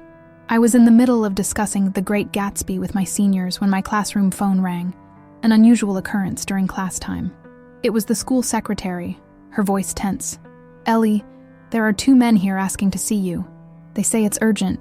They look like lawyers." My heart stuttered. "I'm in the middle of class, Susan." I told them that, but they're insisting. Very insistent, if you know what I mean. I did know. Thomas was making his move. "Tell them I'll be there in 5 minutes, I said, then turned to my stunned students. "Class, please read the next chapter silently until the bell. I need to step out briefly." In the school office, 2 men in expensive suits waited, briefcases in hand, expressions severe. The secretary gave me a worried look as I entered. "Ms. Mitchell," the older of the 2 said. "I'm Edward Brennan, legal counsel for TechVantage. This is my colleague, Mr. Parker. We need to speak with you, privately." "I'm in the middle of teaching," I replied, keeping my voice steady despite my racing pulse. "Whatever this is about will have to wait until after school." "I'm afraid it can't wait," Brennan said. "This concerns some potentially defamatory statements you've been making about our client, Mr. Thomas Mitchell, and our company." So Thomas had traced my anonymous tips and posts back to me. I wasn't entirely surprised. I was an English teacher, not a cybersecurity expert. Still, I had hoped for more time. "Susan," I said to the secretary, "could you please find someone to cover my class for the remainder of the period? And is the conference room available?" 10 minutes later, I sat across from Thomas's legal team in the small room where we normally held parent-teacher conferences. The irony wasn't lost on me. "Ms. Mitchell," Brennan began, "we have evidence that you have been spreading false and potentially damaging information about Mr. Mitchell and TechVantage to financial news outlets and on various internet forums." "What kind of evidence?" I asked, buying time, trying to project a confidence I didn't feel. Brennan opened his briefcase and removed several printed pages. "IP addresses, Ms. Mitchell, digital footprints, quite traceable, despite your attempts at anonymity." He slid the pages across the table. They contained technical information I didn't fully understand, but the implication was clear. They had linked my library computer session and my burner phone to the messages I had sent. "We are prepared to take legal action," Brennan continued, "unless you immediately cease these activities and issue retractions of your previous statements." "What statements specifically concern you?" I asked, still playing for time. "I don't recall making any specific allegations, just asking questions based on publicly available information. Questions designed to imply impropriety where none exists," the younger lawyer Parker interjected. "Questions that could damage Mr. Mitchell's reputation and TechVantage's business relationships." "Including with Caldwell Financial?" I asked innocently. Brennan's eyes narrowed. "Ms. Mitchell, let me be very clear. You are facing potential legal action for defamation that could cost you your home, your savings, and your career. This is not a game." "No," I agreed. "It's not a game. It's about my daughter being manipulated by a man who abandoned her and is now using her to advance his business interests." "Your family disputes with Mr. Mitchell are irrelevant to this matter," Brennan said dismissively. "We're here to address your damaging statements about his professional conduct." I leaned forward, meeting Brennan's gaze directly. "Did Thomas tell you he legally terminated his parental rights to avoid paying child support? Did he mention that his sudden return to Jessica's life coincided with her engagement to Richard Caldwell? Did he explain why industry insiders have raised concerns about TechVantage's trading platform?" Brennan's expression didn't change, but Parker shifted uncomfortably. "We're not here to discuss Mr. Mitchell's personal life," Brennan said. "We're here to deliver this." He placed a formal-looking document on the table. "This is a cease and desist letter. It outlines the legal consequences you will face if you continue your current activities. I suggest you read it carefully and comply with its terms." I didn't touch the document. "And if I don't? Then TechVantage will pursue all available legal remedies, including a lawsuit for defamation that I assure you, on a teacher's salary, you cannot afford to defend." The threat hung in the air between us. Brennan was right. I couldn't afford a protracted legal battle against a corporate entity with deep pockets. That had undoubtedly been Thomas's calculation, but he had miscalculated in one crucial way. He thought I was still the accommodating, conflict-avoidant Ellie he had known and abandoned. He didn't realize how thoroughly his actions, and Jessica's, had transformed me. "Gentlemen," I said, rising from my chair, "I have a class to teach. Thank you for your time and for this document. I'll give it the consideration it deserves." "Ms. Mitchell," Brennan began. "Our meeting is over," I said firmly. "You can see yourselves out." I left them sitting there, returned to my classroom, and somehow made it through the remainder of the school day on autopilot, the cease and desist letter burning a hole in my bag. After my last class, I sat at my desk, considering my options. Thomas had escalated quickly, bringing legal pressure to bear rather than addressing the substance of my concerns. That told me I was on the right track. There was something there he didn't want examined too closely, but I couldn't ignore the reality of my situation. A legal fight would drain my limited resources and likely end with me financially ruined, regardless of the merits of my case. I needed a different approach. That evening, I drove to Boston, to the address of the Caldwell Financial Headquarters, a gleaming tower in the financial district. The workday was ending, suited men and women streaming out of the building toward parking garages and transit stations. I waited in my car, watching the entrance. I had no specific plan, just an instinct that I needed to see Harrison Caldwell face to face, needed to bypass Thomas and Victoria, and speak directly to the man whose business might be at risk. Just after 7, a silver Bentley pulled up to the curb.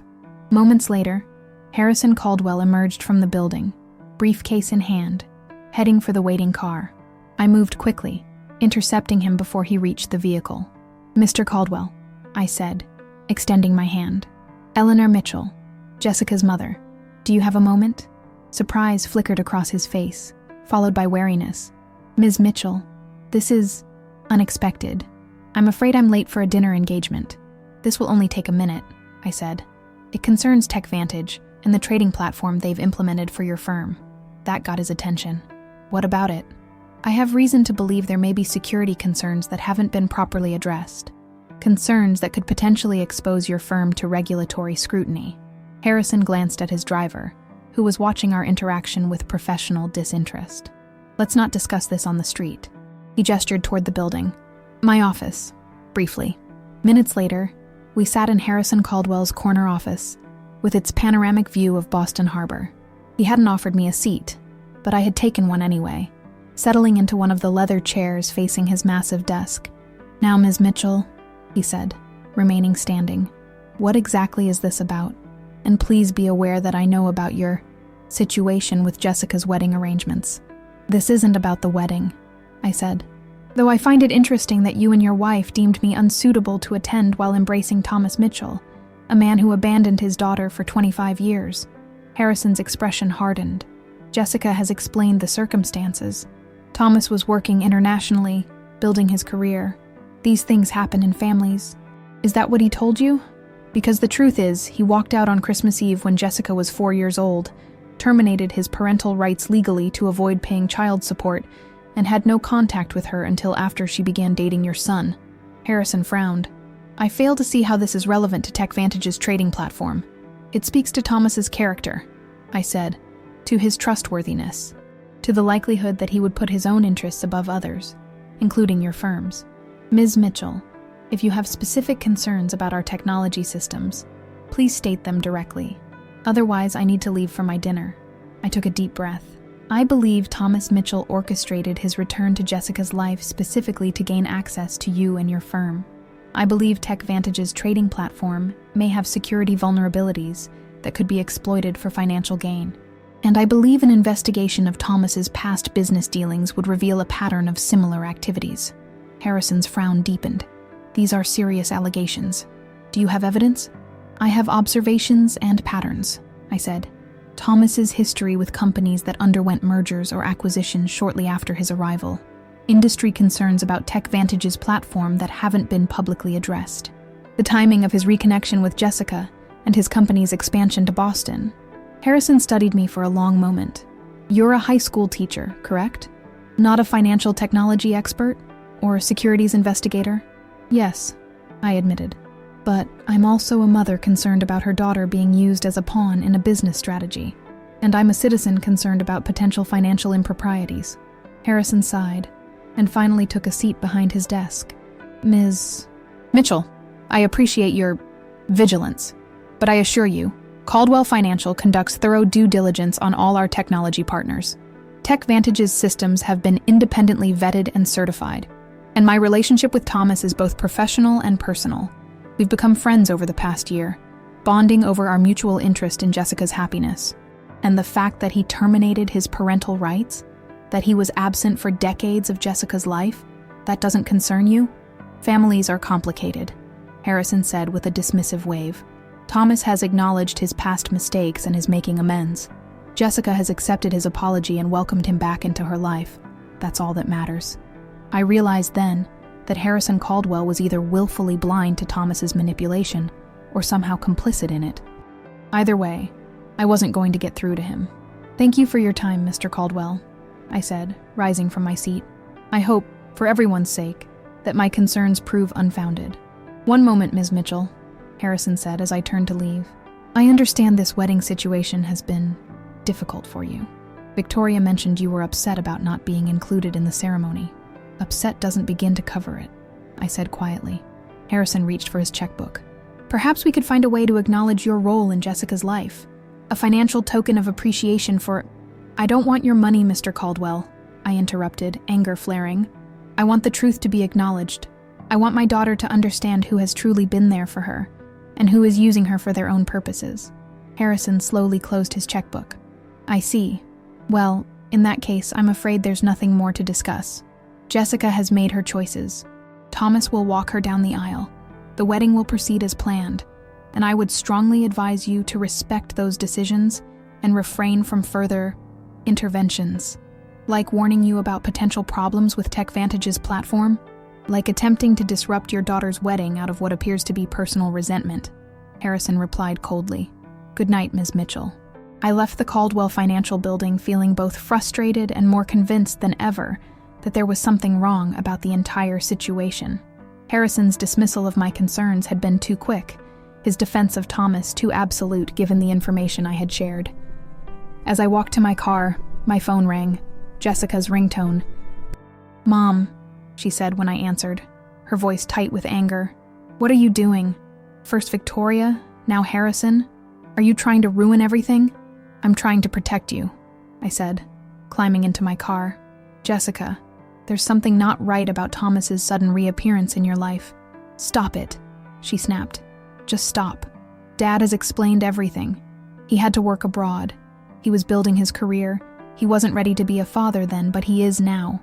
Why can't you accept that people change? Dad? I repeated, the word a knife in my heart.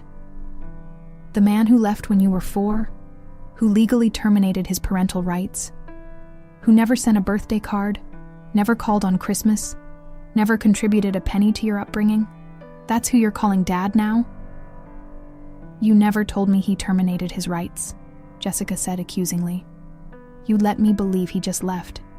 Because I was trying to protect you from the truth, that he didn't want to be your father, that he chose to sever all legal ties rather than support you. And now that you're marrying into money and influence, suddenly he wants back in your life? You're twisting everything, Jessica said. Dad explained that you made it difficult for him to stay in touch, that you moved without telling him, that you returned his letters.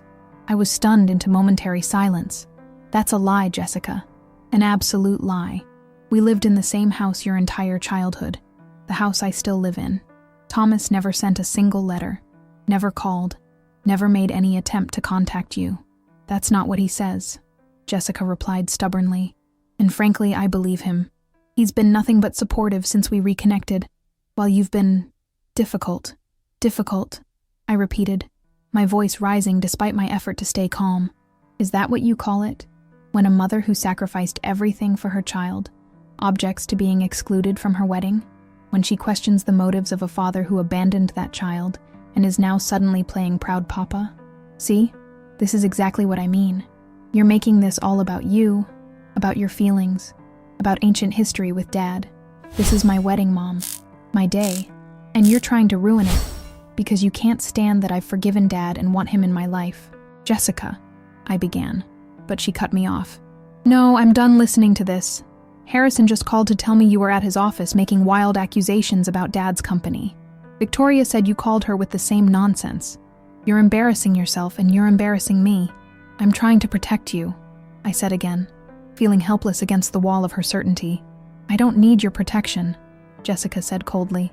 I need you to stop interfering in my life. In fact, I think it's best if we don't speak again until after the wedding. Maybe by then you'll have come to your senses. The call ended abruptly, leaving me sitting alone in my car in a Boston parking garage, the echo of my daughter's rejection ringing in my ears.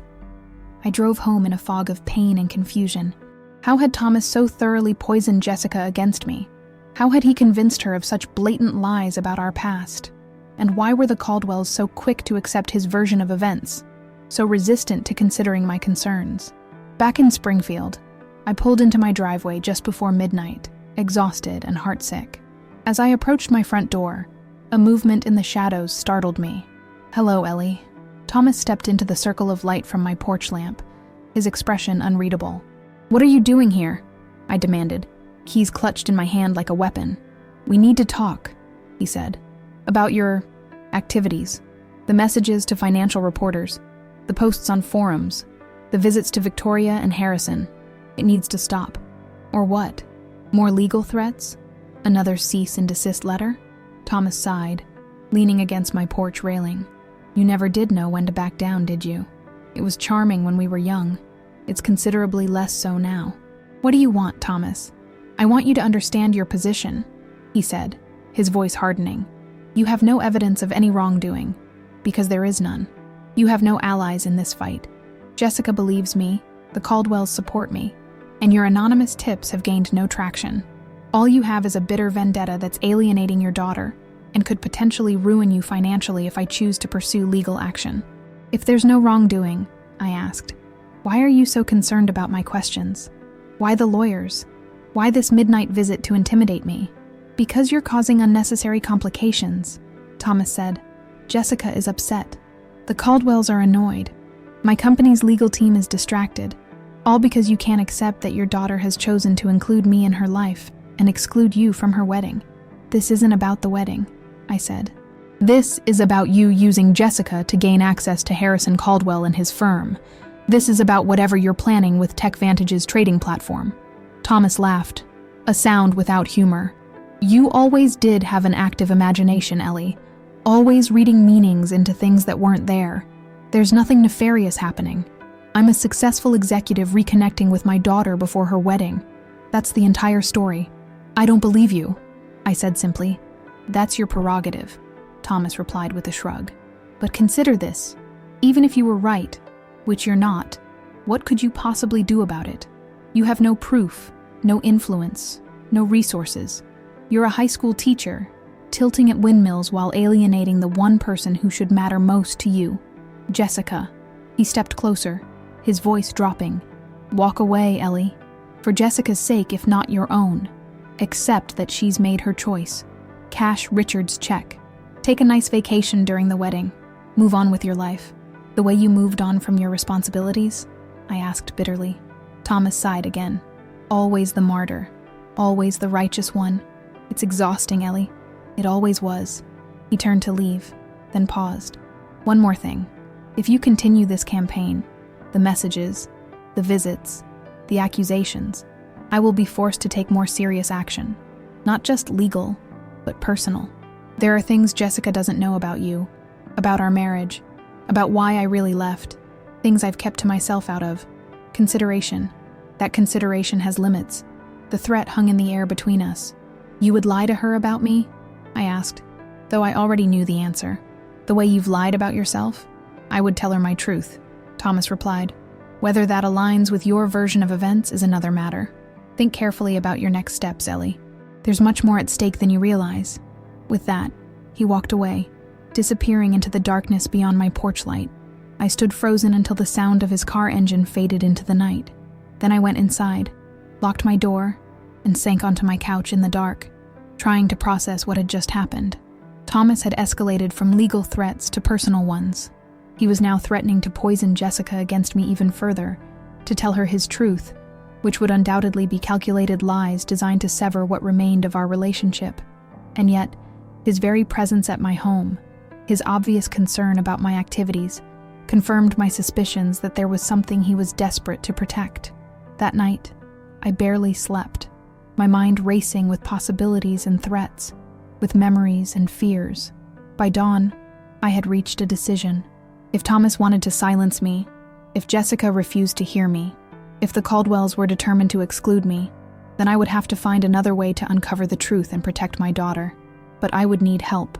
The answer came from an unexpected source. The morning after Thomas's threatening visit, I awoke with a clarity I hadn't felt in weeks. Despite the exhaustion of minimal sleep, my mind was sharp, focused on a single thought. I needed to see the full picture before the wedding, now just 10 days away. I called in sick to school again and drove to Boston, not to confront anyone this time, but to observe. I parked across from the TechVantage offices, a modern glass building in Cambridge's tech corridor, and waited. I wasn't entirely sure what I was looking for, just something, anything, that might help me understand what Thomas was hiding. Around noon, I spotted him exiting the building with another man. They walked to a nearby restaurant, deep in conversation. I couldn't follow without risking being seen, so I waited, watching the restaurant entrance from my car. An hour later, they emerged, shook hands, and parted ways. Thomas returned to the TechVantage offices while the other man walked toward the T station. Something about him seemed familiar, though I couldn't place him. I snapped a few photos with my phone as he passed. Later, reviewing them in a nearby coffee shop, I realized where I'd seen him before, in the background of photos from the Caldwell gathering, standing near Harrison. Not a family member, but someone connected to their circle. On a hunch, I searched his face online, using reverse image search. It took several attempts, but finally I found a match. Peter Dvorak, Chief Technology Officer at Caldwell Financial, the man responsible for implementing and overseeing the firm's trading systems, including presumably the TechVantage platform that had been the subject of those industry concerns. This wasn't necessarily suspicious. A meeting between executives of partner companies was normal business. But combined with everything else, it added another piece to the puzzle. Back home that evening, I received an unexpected call from a number I didn't recognize. "Is this Eleanor Mitchell?" a woman's voice asked when I answered. "Yes. Who's calling?" "My name is Rebecca Torres. I'm a reporter with the Financial Chronicle. I received some information recently about Thomas Mitchell and TechVantage. I believe you might have insights to share." My anonymous tip had found its target. But should I trust this call? What kind of information? I asked cautiously. Concerns about TechVantage's trading platform. Suggestions that there might be security vulnerabilities being exploited.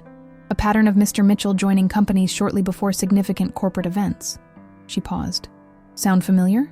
It did, of course. These were the exact points I had raised in my anonymous message, but I wasn't ready to confirm my involvement. "Why are you calling me? I'm a high school English teacher." "Because someone suggested you might have relevant information," she replied. "And because my research shows you were once married to Thomas Mitchell, and your daughter is now engaged to Richard Caldwell, whose father's firm uses TechVantage's platform." Rebecca Torres had done her homework. The question was, could she be trusted? I might know something, I said carefully, but I'd need assurances that my name would be kept out of any reporting. Of course. Source confidentiality is sacred to me. Perhaps we could meet. Tomorrow? We arranged to meet at a cafe halfway between Springfield and Boston the following afternoon. I spent that night oscillating between hope that someone was finally taking my concerns seriously and fear that this might be a trap set by Thomas or his lawyers. The cafe was busy when I arrived, which provided some comfort. If this was a setup, at least there would be witnesses. I spotted a woman in her 30s sitting alone, a laptop open in front of her, scanning the room expectantly. "Rebecca?" I asked, approaching her table. "Ms. Mitchell," she confirmed, extending her hand. "Thank you for meeting me." Over the next hour, I shared my story.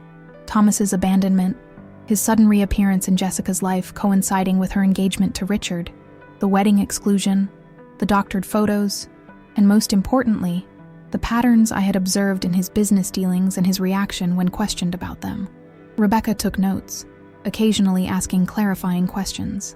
She seemed particularly interested in the timing of Thomas's career moves and the specific concerns about TechVantage's trading platform. "I've been looking into this since receiving the anonymous tip," she explained. "There are indeed rumors in the industry about potential backdoors in TechVantage's software. Nothing confirmed, nothing public, but enough smoke to suggest fire." "What kind of backdoors?"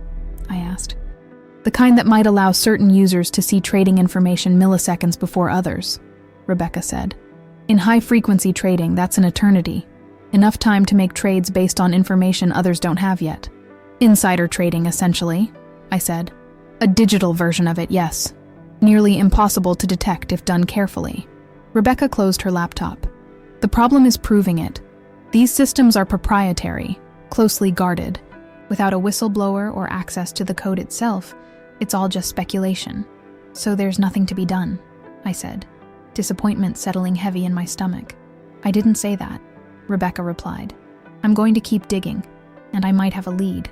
Someone from inside TechVantage who's been hinting they have concerns about the platform's implementation at Caldwell Financial specifically. Thomas threatened me," I told her.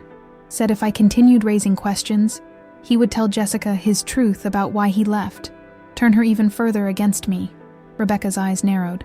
"Interesting that he'd resort to threats if there's nothing to hide." "My thoughts exactly. Look, Ms. Mitchell, I can't promise anything, but I'm pursuing this story. If there's something there, I'll find it, and I'll do my best to find it before your daughter's wedding." I left our meeting feeling cautiously hopeful. Rebecca seemed genuine, competent, and interested in the story for legitimate journalistic reasons. Whether she could uncover anything concrete in time was another matter. The next few days passed in a blur of anxiety and anticipation. I returned to school, trying to maintain a semblance of normalcy for my students' sake while waiting for news from Rebecca.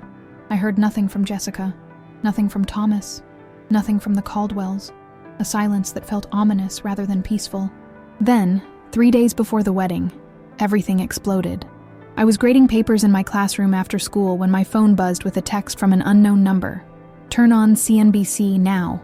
I pulled up the financial news network on my laptop just in time to see the breaking news banner.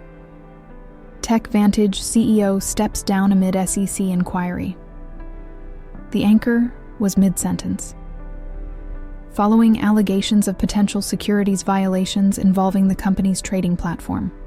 Sources close to the investigation suggest the SEC is examining whether the platform provided certain users with advance access to market data. I sat frozen, watching as the story unfolded. TechVantage's stock was plummeting. The company had issued a statement denying any wrongdoing, but confirming that several executives, including Thomas Mitchell, had been placed on administrative leave pending the investigation. As I watched, transfixed, my phone rang.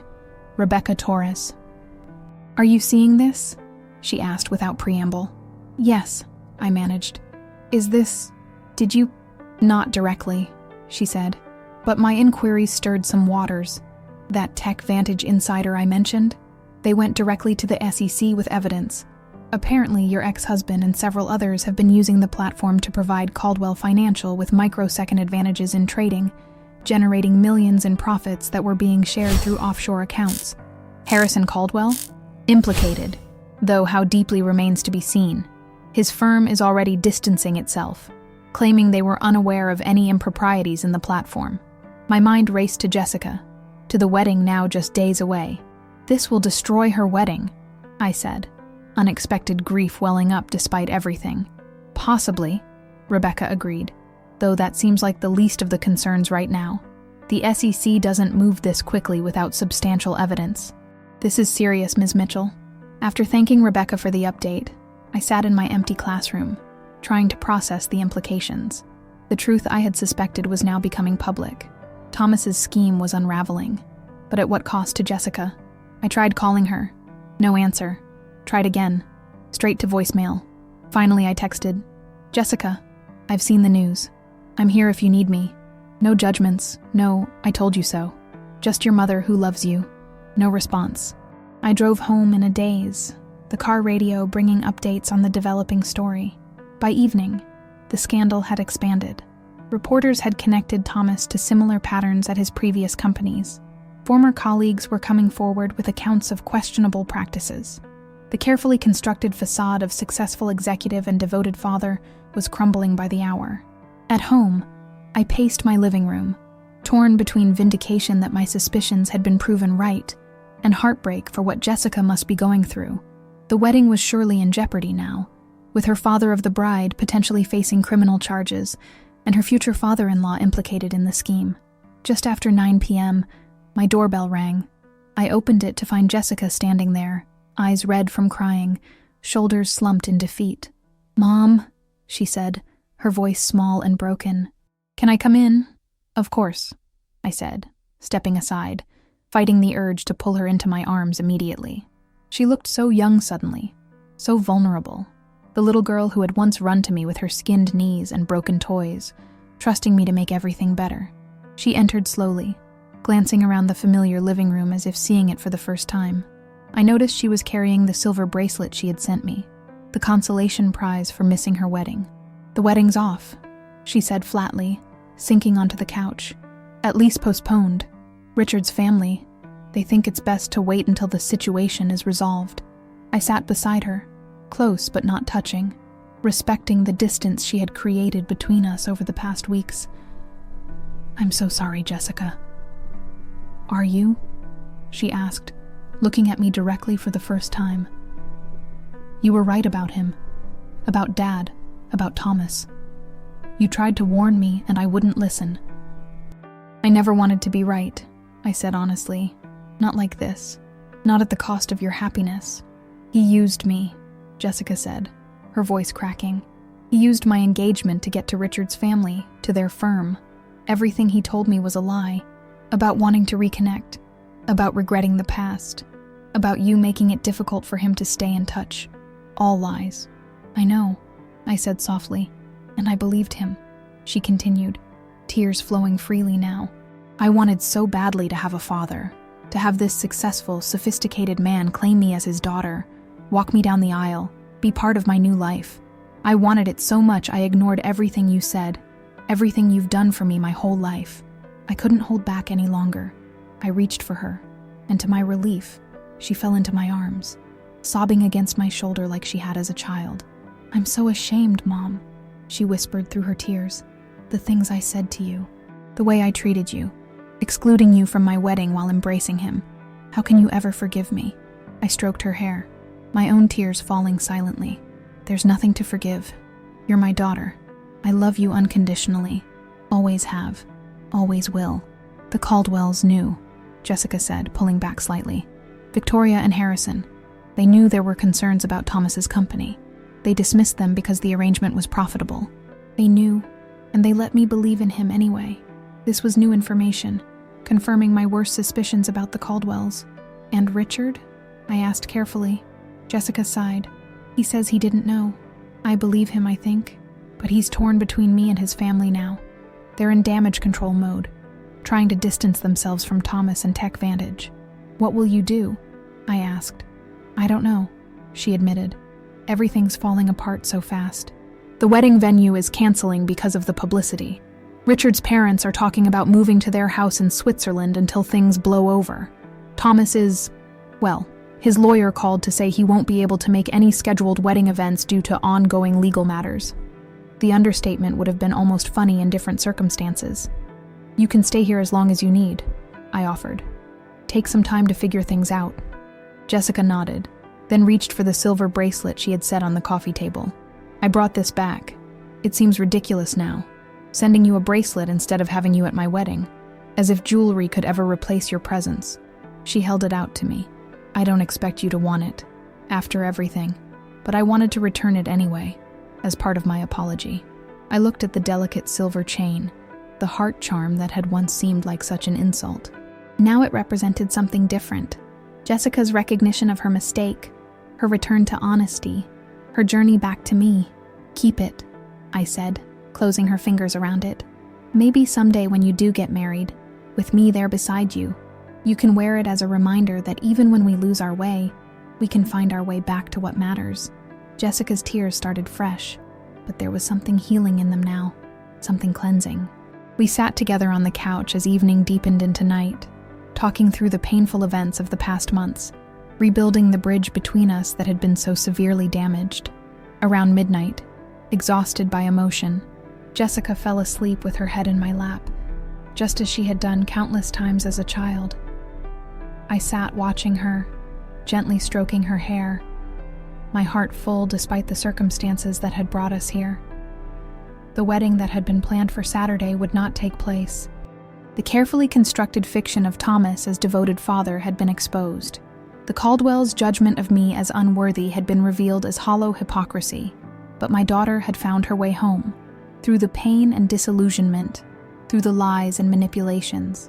She had rediscovered the truth that had always been there, that love isn't about status or appearance, about wealth or influence. It's about showing up, day after day, year after year. It's about sacrifice and honesty, about putting someone else's needs before your own. Thomas had never understood that. The Caldwells, for all their wealth and social standing, had failed to recognize it, but Jessica remembered in the end, and that was what mattered most. In the days that followed, the full extent of Thomas's scheme became clear. The SEC investigation uncovered a sophisticated operation involving backdoors in the trading platform that had generated millions in illegal profits. Harrison Caldwell resigned as CEO of his firm. Though he continued to deny direct knowledge of the improprieties, Thomas and several TechVantage executives faced multiple federal charges. Jessica's relationship with Richard survived, though changed.